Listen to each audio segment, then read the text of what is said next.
जय श्री केदारनाथ। दोस्तों, अगर आप भी इस बार केदारनाथ ज्योतिर्लिंग की यात्रा करने का विचार कर रहे हैं और आपका बजट काफी कम है तो इस वीडियो को एक बार पूरा जरूर देखिएगा। इस वीडियो में हमने आपको कम खर्च में केदारनाथ की यात्रा किस तरह करनी है इसके बारे में हमने आपको डिटेल में बताया है। साथ में हमने इस यात्रा से जुड़ी हुई हर एक छोटी बड़ी बातों को इस वीडियो में कवर किया है। हमारा भी ये वीडियो अगर आप पूरा देख लेते हैं तो किसी दूसरे वीडियो को देखने की जरूरत आपको बिल्कुल नहीं पड़ेगी, तो वीडियो में बने रहिएगा अंत तक। केदारनाथ ज्योतिर्लिंग की यात्रा करने के लिए सबसे पहले तो दोस्तों आपको अपनी यात्रा का रजिस्ट्रेशन करवाना पड़ता है, क्योंकि आप सभी को पता ही होगा कि केदारनाथ ज्योतिर्लिंग है वो उत्तराखंड में स्थित है और ये यात्रा मात्र साल में 6 महीने के लिए खोली जाती है। बाकी 6 महीने ये यात्रा बंद रहती है, क्योंकि यहाँ पर फिर बर्फबारी होती है, काफी सारी बारिश भी होती है और यहाँ का जो मौसम है वो यहाँ पर स्टेबल बिल्कुल नहीं रहता है। तो आपको यहाँ पर अपनी यात्रा के दरमियान बारिश का भी मजा देखने को मिलेगा, ठंड का भी मजा मिलेगा और कुछ जगहों पे आपको थोड़ा गर्मी का भी एहसास होगा। तो दोस्तों, इस यात्रा में जाने से पहले अपना यात्रा का रजिस्ट्रेशन आपको करवाना पड़ेगा। यहाँ पर आप यात्रा का रजिस्ट्रेशन ऑनलाइन और ऑफलाइन दो माध्यम से कर सकते हैं। अगर आप अपनी यात्रा को शुरू करने से पहले अपना यात्रा का रजिस्ट्रेशन करवा लेना चाहते हैं तो ऑनलाइन आप अपना यात्रा का रजिस्ट्रेशन कर सकते हैं। यात्रा का ऑनलाइन रजिस्ट्रेशन करने के लिए मैं आपको यहाँ पर स्क्रीन के ऊपर एक वेबसाइट मेंशन कर रहा हूँ। इस वेबसाइट को आप अपने गूगल अकाउंट में जाके सर्च कर सकते हैं, क्रोम ब्राउजर में जाके सर्च कर सकते हैं।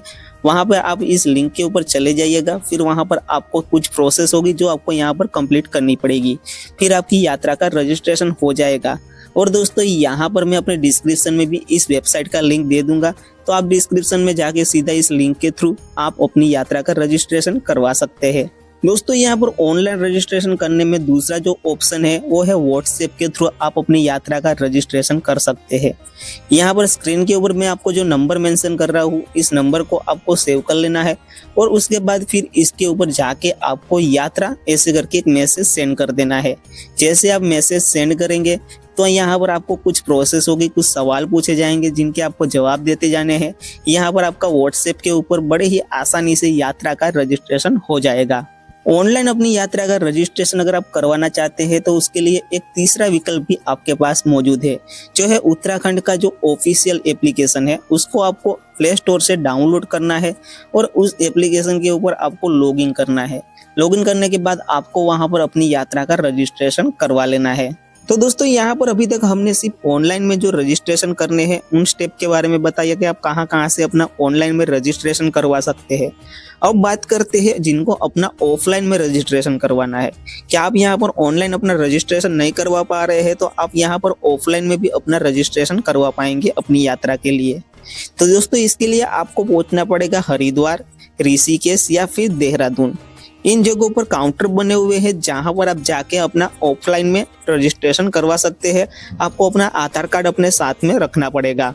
लेकिन दोस्तों, मैं आपको यहाँ पर ये एडवाइस नहीं करूंगा कि आप अपना रजिस्ट्रेशन ऑफलाइन में ही करवाइए, क्योंकि दोस्तों पिछले साल यहाँ पर जब यात्रा हो रही थी 2024 में तो यहाँ पर ऑफलाइन में बड़ी लंबी चौड़ी लाइनें लग रही थी और 12-12 घंटे के बाद लोगों के रजिस्ट्रेशन हो पा रहे थे। तो दोस्तों, ये प्रॉब्लम आपको ना झेलनी पड़े इस बार, पता नहीं कितनी भीड़ हो जाए, तो आपको कोशिश ये करनी है कि ऑनलाइन अपना रजिस्ट्रेशन पहले ही करवा लीजिए। अगर आपको ऑनलाइन रजिस्ट्रेशन में कुछ भी दिक्कत होती है तो आप मुझे इंस्टाग्राम के ऊपर जाके मैसेज कर सकते हैं, मैं आपको वहां पर जरूर आंसर करूंगा और आपको जो भी प्रॉब्लम हो रही होगी उसको जरूर सोल्व करने का प्रयास करूंगा। मेरे इंस्टाग्राम का लिंक भी आपको हमारे डिस्क्रिप्शन में मिल जाएगा, तो वहां पर जाके फॉलो भी जरूर कर लीजिएगा। तो दोस्तों, अभी तक हमने यहाँ पर यात्रा के रजिस्ट्रेशन के बारे में सब कुछ समझ लिया है। अब चलिए दोस्तों, बात करते हैं हमारे यात्रा की जो दूसरी तैयारी रहती है, बैग पैक करना। तो यहाँ पर दोस्तों, यात्रा में जो आपको अपने साथ में अपने बैग में लेके जाना चाहिए उसके बारे में चलिए आपको बता देते हैं। तो दोस्तों, यहाँ पर आपको ट्रैक करना रहेगा तो अच्छे शूज की बहुत ही ज्यादा जरूरत रहेगी। ट्रैकिंग शूज अच्छे रहेंगे तो आप यहाँ पर ट्रैकिंग बहुत ही अच्छी तरीके से कर पाएंगे। नॉर्मल चप्पल वगैरह आप यहाँ पर बिल्कुल पहन के मत जाइएगा, क्योंकि दोस्तों यहाँ पर बर्फ रहता है तो बर्फ पिघलता है तो थोड़ी सी फिसलन हो जाती है। तो यहाँ पर अगर आपने ट्रैकिंग शूज पहने होंगे तो फिसलन से आप बच पाएंगे। अगर आप यहाँ पर स्लीपर्स या फिर सैंडल्स वगैरह पहन के जाएंगे तो आपको फिसलन का सामना करना पड़ेगा और मेन चीज आपके पैरों में भी दर्द होने लगेगा। दूसरी जो चीज है दोस्तों आपको अपने साथ में लेनी चाहिए वो है रेनकोट। या जी दोस्तों, यहाँ पर बारिश भी होती रहती है, यहाँ पर कभी भी मौसम चेंज हो जाता है, तो आपको अपने साथ में एक रेनकोट जरूर कैरी कर लेना है, जिससे दोस्तों आप यहाँ पर बारिश से बच पाएंगे। और दोस्तों यहाँ पर आप अपने साथ में थोड़ी सी दवाइयाँ ज़रूर रख लीजिएगा, सर्दी बुखार के लिए, पेट दर्द के लिए या पीठ के दर्द के लिए, क्योंकि दोस्तों यहाँ पर आपको रास्ते में मेडिसिन की ज़रूरत पड़ सकती है, क्योंकि यहाँ का मौसम जो है वो काफ़ी ही ज़्यादा चेंज होता रहता है। तो आपको यहाँ पर थोड़ी सी परेशानी हो सकती है। अगर दवाइयाँ अपने साथ में लेके रखी होगी तो आपको रास्ते में बहुत ही काम आएगी। और दोस्तों यहाँ पर आप अपने साथ में थोड़ा सा कैश ज़रूर कैरी कीजिएगा। जी हाँ दोस्तों, कैश रहेगा तो आपको यहाँ पर किसी प्रकार की कोई भी दुविधा नहीं होगी, क्योंकि यहाँ पर नेटवर्क का बहुत ज़्यादा इश्यू रहता है, तो यहाँ पर आपका यूपीआई काम नहीं करेगा। और दोस्तों यहाँ पर आप अपने साथ में एक टॉर्च भी ज़रूर ले लीजिएगा, आपको रात के समय में ज़रूरत पड़ सकती है।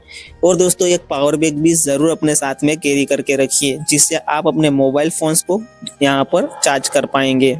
और दोस्तों यहाँ पर बारिश के साथ साथ ठंड भी बहुत पड़ती है, तो आपको यहाँ पर अपने साथ में गर्म कपड़े ज़रूर कैरी करने हैं, जिससे आप यहाँ की ठंड से बच पाए।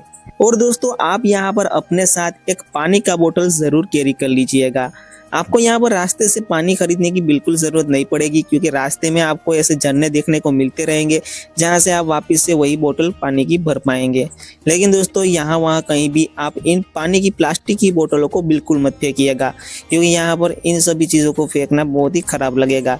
तो आप अपने साथ में जो चीज़ें लेके जा रहे हैं, प्लास्टिक की चीज़ें लेके जा रहे हैं, वो वापस नीचे लेके आ जाइएगा।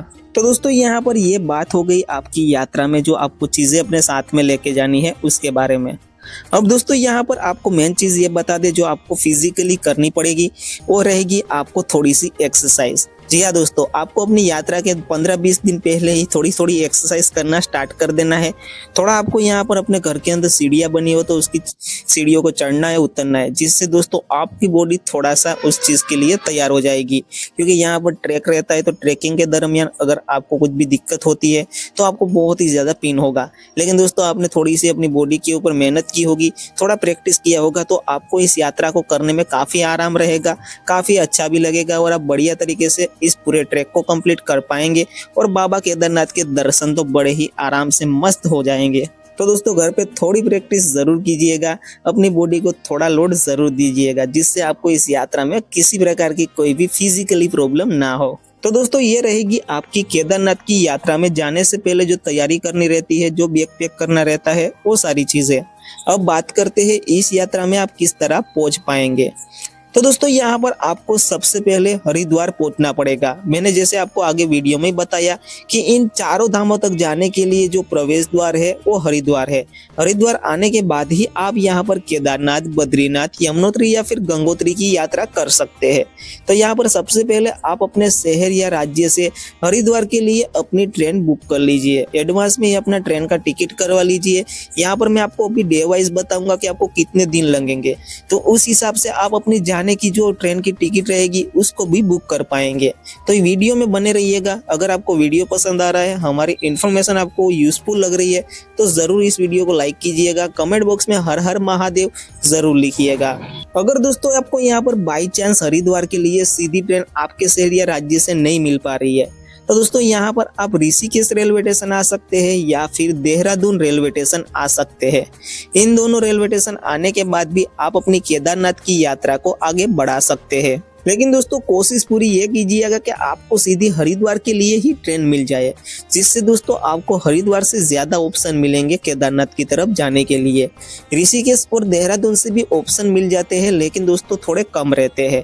तो आपको यहाँ पर हरिद्वार सबसे पहले पहुँचने का प्रयास करना होगा। और अगर आपके पास कोई विकल्प ना रहे तो आप यहाँ पर ऋषिकेश या फिर देहरादून आ सकते हैं। और दोस्तों कोशिश ये कीजिएगा कि आपको जो ट्रेन मिल रही है वो आपको हरिद्वार रात के 2-3 बजे तक पहुंचा दे। यहाँ पर अगर आपको सुबह के टाइम में ट्रेन पहुंचा रही है जो आपको 8 बजे के बाद पहुंचा रही है, तो थोड़ा आपको यहाँ पर खर्चा ज़्यादा हो जाएगा, क्योंकि दोस्तों यहाँ पर सुबह के 7-7:30 बजे तक ही गवर्नमेंट बस से केदारनाथ की तरफ जाती है। तो यहाँ पर अगर आप रात के समय में ही हरिद्वार पहुंच जाते हैं तो आप यहाँ पर गवर्नमेंट बस के माध्यम से हरिद्वार से केदारनाथ की यात्रा को आगे बढ़ा पाएंगे। और दोस्तों अगर आपको आपकी ट्रेन है वो यहाँ पर सुबह के 8-9 बजे पहुंचा रही है तो भी कोई परेशानी की बात नहीं है, लेकिन उसके लिए दोस्तों आपको यहाँ पर प्राइवेट बसों के माध्यम से जाना पड़ेगा या फिर टेम्पो ट्रैवलर के माध्यम से जाना पड़ेगा। और अगर आपका बजट थोड़ा ज़्यादा है तो आप यहाँ पर पर्सनल टैक्सी भी बुक कर सकते हैं। यहाँ पर दोस्तों जो गवर्नमेंट बस का किराया रहता है वो रहता है 315 रुपये, और जो यहाँ पर प्राइवेट बसों का किराया रहता है वो 550 से 600 रुपये रहता है। तो आपको यहाँ पर गवर्नमेंट बस में थोड़ा फायदा हो सकता है अगर आपकी ट्रेन यहाँ पर आपको रात के समय में ही पहुँचा देती है। तो दोस्तों यहाँ पर जैसे ही आप हरिद्वार पहुँचते हैं तो आपकी यात्रा का पहला दिन शुरू हो जाता है। मैं मान लेता हूँ कि आप यहाँ पर सुबह के 3:30 या 4 बजे तक पहुँच जाएंगे हरिद्वार रेलवे स्टेशन। आप हरिद्वार रेलवे स्टेशन पहुंचने के बाद हरिद्वार रेलवे स्टेशन के बिल्कुल सामने ही गवर्नमेंट बस स्टैंड बना हुआ है, तो आप सीधा वहीं पर बस स्टैंड चले जाइए। फिर वहां से आपको सोनप्रयाग के लिए बस ढूंढ लेनी है। आपको यहाँ पर सोनप्रयाग के लिए ही बस मिलेगी, सीधी केदारनाथ के लिए कोई भी बस ये नहीं जाती है। तो दोस्तों यहाँ पर आपको सोनप्रयाग के लिए बस लेनी है। उस बस का जो किराया रहेगा वो 315 रुपये रहेगा। हरिद्वार से आपकी बस चलेगी तो आपको सोनप्रयाग वो बस 6 से 7 घंटे में पहुंचाएगी। तो इसमें आपका समझ लीजिए कि आधा दिन के ऊपर ही चला जाएगा। अब दोस्तों आप यहाँ पर हरिद्वार से सोनप्रयाग पहुंच जाते हैं बस के माध्यम से। फिर यहाँ पर आपको बस स्टैंड से सीधा पहुंच जाना है सोनप्रयाग प्रॉपर सिटी के अंदर। यहाँ पर आपको होटल्स धर्मशालाओं के काफी सारे ऑप्शन देखने को मिलेंगे। आपको यहाँ पर 500 से 600 रुपये में कमरा मिल जाता है। अगर आप यहाँ पर 3 से 4 लोग हैं तो आपको यहाँ पर एक रूम ले लेना चाहिए जो आपको 600-700 रुपये में मिल जाएगा, जिसमें आप यहाँ पर आराम से रात रुक सकते हैं। और दोस्तों अगर आप चाहे तो यहाँ पर सोनप्रयाग में ना रुक के सीधा जा सकते हैं गौरीकुंड। लेकिन दोस्तों गौरीकुंड में जाने में आपको थोड़ा खर्चा ज्यादा होगा, क्योंकि दोस्तों वहां पर जो होटल्स के किराए रहते हैं वो थोड़े ज्यादा रहते हैं। अगर आपको सोनप्रयाग में 600 रुपये में रूम मिल रहा है तो गौरीकुंड में वही रूम, उसी टाइप का रूम आपको 900 से 1000 रुपये में मिलेगा। तो मैं आपको यहाँ पर सजेस्ट करूंगा कि आप यहाँ पर सोनप्रयाग में ही होटल ढूंढ ले और वहीं पर स्टे कर ले।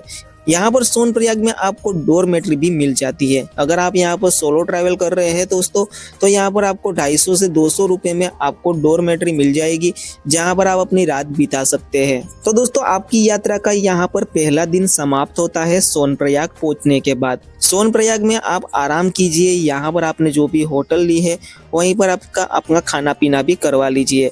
यहाँ पर आसपास में रेस्टोरेंट भी मिल जाएंगे जहाँ पर आपको 80 रुपये से लेके 120 रुपये तक अच्छा भोजन मिल जाता है। तो दोस्तों यहाँ पर अब आपकी यात्रा का सेकेंड डे स्टार्ट होगा सोनप्रयाग में।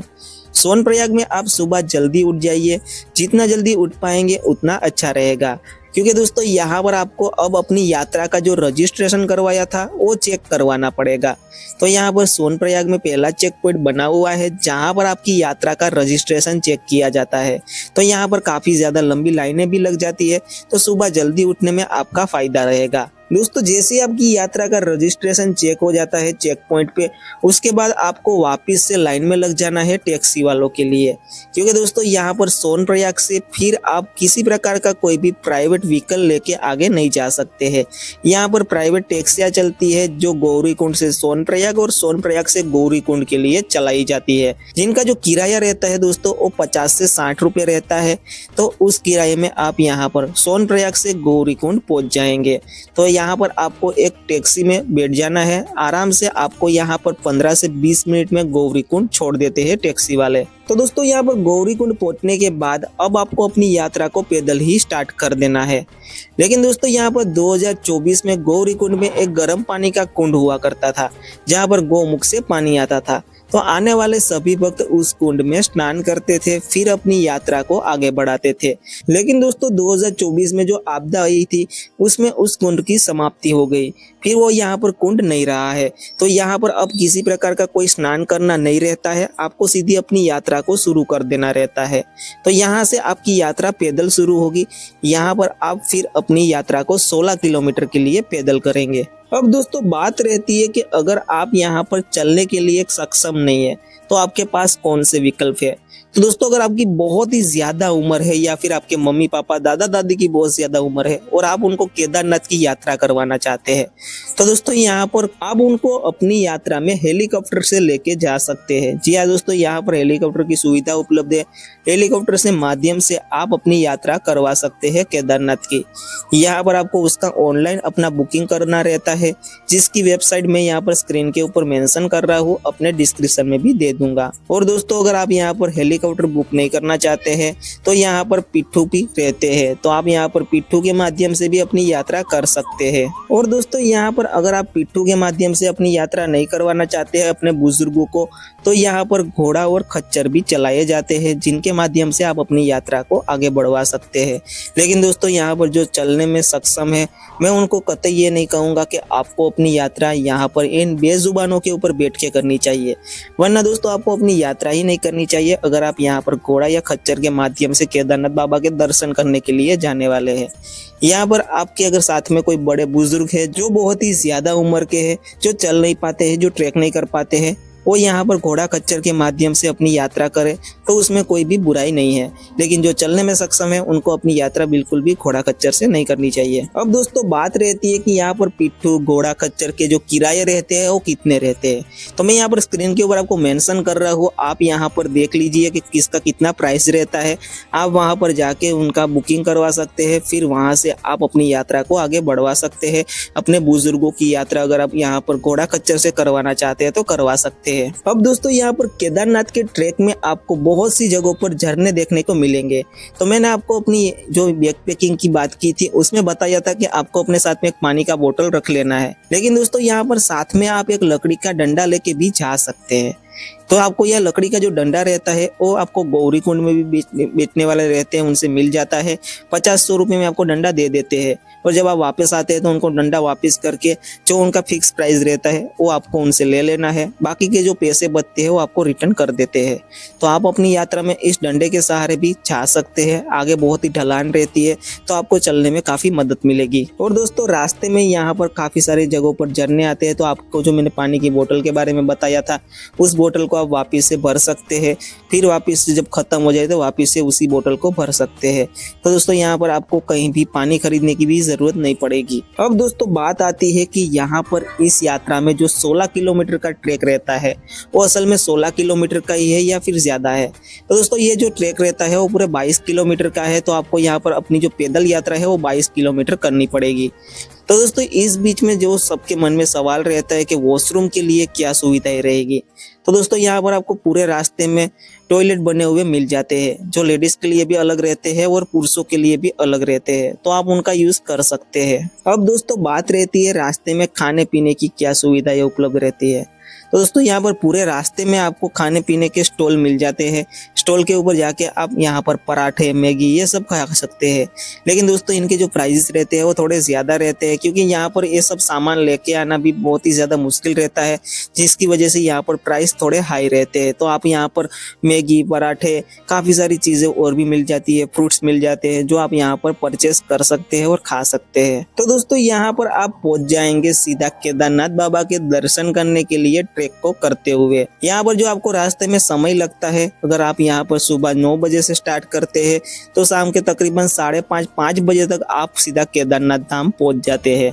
तो इसमें आपका पूरा दिन चला जाता है इस ट्रैक को करने में। तो दोस्तों यहाँ पर केदारनाथ में आपको पहुंचने के बाद सबसे पहले अपने रहने की व्यवस्था कर लेनी है। और दोस्तों अपने यात्रा से पहले अगर आप अपनी रहने की व्यवस्था करवाना चाहते हैं तो यहाँ पर गवर्नमेंट के बेस कैंप भी बने हुए हैं, जिसमें आप अपना बुकिंग करवा सकते हैं। लेकिन बुकिंग मिलना थोड़ा मुश्किल हो जाता है, तो दोस्तों यहाँ पर ट्राई कीजिएगा अगर आपका बुकिंग हो जाता है तो। यहाँ पर गवर्नमेंट का जो बेस कैंप रहता है और केदारनाथ बाबा के मंदिर से तकरीबन 1-1.5 किलोमीटर पीछे रह जाता है। फिर उसके बाद केदारनाथ बाबा का मंदिर आता है। तो अगर आप यहाँ पर मंदिर के एकदम पास में रुकना चाहते हैं दोस्तों, तो आसपास में भी काफ़ी सारे होटल्स बने हुए हैं, काफ़ी सारे प्राइवेट टेंट बने हुए हैं जहाँ पर आप स्टे कर सकते हैं। मैं आपको एडवाइस करूंगा कि आप यहाँ पर मंदिर के आसपास में कहीं टेंट ढूंढ ले, जो आपको 500 रुपये पर व्यक्ति मिल जाएगा नाइट रुकने के लिए, जिसमें आपको टेंट में आपको चार्जिंग वगैरह करने की पूरी सुविधा दी जाएगी और साथ में गर्म कपड़े भी आपको वहां पर ओढ़ने के लिए दिए जाएंगे। तो कंबल वगैरह की कोई भी दुविधा आपको नहीं होगी। तो दोस्तों बात करते हैं केदारनाथ बाबा की आरती में शामिल होना चाहते हैं तो आपको कब पहुंचना चाहिए। तो दोस्तों यहाँ पर सुबह के समय में 6 बजे आरती की जाती है और शाम के समय में 6 बजे आरती की जाती है।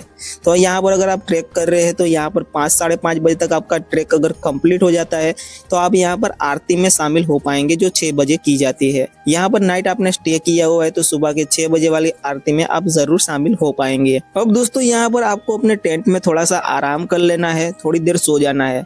सुबह आपको यहाँ पर 2 बजे जल्दी उठ जाना है, यानी कि रात को 2 बजे उठ जाना है, जिससे आपको यहाँ पर केदारनाथ बाबा के दर्शन करने के लिए लाइन में लगना पड़ेगा।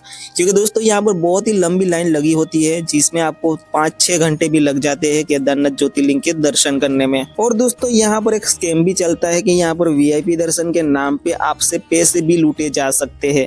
लेकिन दोस्तों यहाँ पर आपको किसी को किसी प्रकार का कोई भी पैसा नहीं देना है, यहाँ पर कोई भी वीआईपी दर्शन नहीं करवाए जाते। यहाँ पर जो लोकल रहते हैं वो ये सब वीआईपी दर्शन के बहाने कर ढूंढते रहते हैं और लोगों को यहाँ पर लूटते हैं।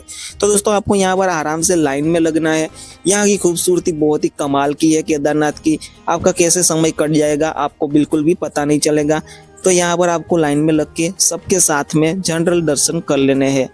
केदारनाथ बाबा के दर्शन करने के बाद दोस्तों यहाँ से तकरीबन आपको जाना है 1 किलोमीटर की पहाड़ी के ऊपर ट्रैक करके, जहाँ पर काल भैरव बाबा का मंदिर आया हुआ है। यहाँ पर केदारनाथ की यात्रा में काल भैरव बाबा के दर्शन अगर आप नहीं करते हैं तो आपकी यात्रा अधूरी रह जाती है, ऐसी यहाँ की मान्यता है। तो यहाँ पर आपको 1 किलोमीटर का ट्रैक कंप्लीट कर लेना है, फिर यहाँ पर भैरव बाबा के दर्शन कर लेने हैं। भैरव बाबा के दर्शन करने के बाद फिर जब आप नीचे आते हैं तो यहाँ पर आपको यादी गुरु शंकराचार्य जी की प्रतिमा के दर्शन होते हैं।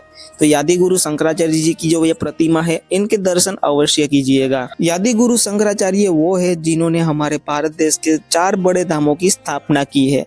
तो यहाँ पर इनके दर्शन करने बिल्कुल बनते हैं। फिर दोस्तों आपको केदारनाथ बाबा के मंदिर के पीछे एक बड़ा सा पत्थर देखने को मिलेगा, यह है भीमशिला।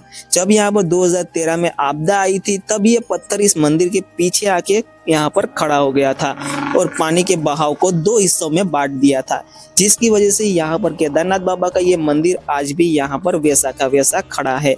तो इस पत्थर को यहाँ पर तब से भीमशिला के नाम से यहाँ पर पहचाना जाने लगा है और आज इस पत्थर की भी पूजा की जाती है। तो दोस्तों यहाँ पर आपका केदारनाथ में दूसरा दिन समाप्त हो जाएगा। पहली नाइट आपने सोनप्रयाग में अपनी बिताई, दूसरी नाइट आपने केदारनाथ में बिताई। जब आप हरिद्वार से सोनप्रयाग पहुंचे तो आपका 1 दिन हो गया। फिर आप यहाँ पर सोनप्रयाग से सीधा केदारनाथ पहुंचे तो आपका दूसरा दिन समाप्त हो गया। अब आपको यहाँ से केदारनाथ से अपनी यात्रा को नीचे की तरफ बढ़ाना है। नीचे जाने में दोस्तों आपको ज्यादा समय नहीं लगेगा, काफी कम समय में आप नीचे पहुंच जाएंगे। फिर आप सीधा पहुंच जाइए गौरीकुंड। गौरीकुंड से टैक्सी ले लीजिए, टैक्सी लेने के बाद सीधा आपको पहुंच जाना है सोनप्रयाग। फिर दोस्तों आपको वापस से सोनप्रयाग में स्टे कर लेना है। नीचे जब आप पहुंचेंगे तो आपको यहाँ पर 4-5 बज जाएंगे।